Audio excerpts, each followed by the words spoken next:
انا زي ما قلت من شويه ان احنا كان في تسجيل لقمص ارثوذكسي اسمه القمص بشوي حلمي. بشوي حلمي ده على فكره من الناس التقيله في الكنيسه الارثوذكسيه اللي بتتكلم في الوهيه المسيح او بتتكلم في اللاهوت العقيدي عموما يعني. فكان هو قاعد في عظه او قاعد في محاضره في مركز ارثوذكسي لسه مفتوح من حوالي 4-5 سنين، وبيحاضر فيه الانبا رفائيل. فالقمص المحترم واحد تليفونه رن، فهو بيقول له يعني انت بيرن وكده يعني هيرن تاني. فالشخص اللي قاعد قدامه بيقول له انا قفلته. فراح قال له رن بالروح القدس. فتخيلوا بيتريقوا على الاله عندهم او بيتريقوا على واحد من الثلاث اله اللي عندهم يعني. خلونا نشغل الفيديو.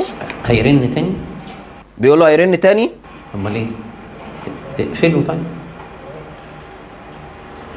اشتغل بالروح القدس، اشتغل بالروح القدس.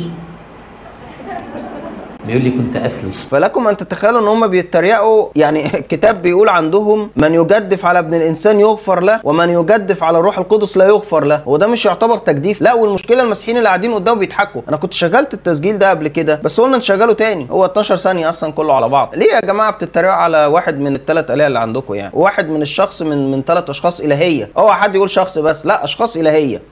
كده بتريحهم نفسيا يعني. وده كان اقتراح بشوي حلمي بالمناسبه. لا ويجوا نتكلم يقول لا ما ينفعش تقول له تقول على شنوده من غير اسم. ده انتوا بتتريقوا على واحد من الثلاث اله اللي عندكم. ده الراجل بيقول اما اللي اشتغل بروح القدس. ايه يا جماعه ده؟ والمسيحيين قاعدين قدامه بيضحكوا. والله ربنا يهدينا ويهديهم. بس هنعمل ايه؟ ادينا بننصحهم وبراحتهم.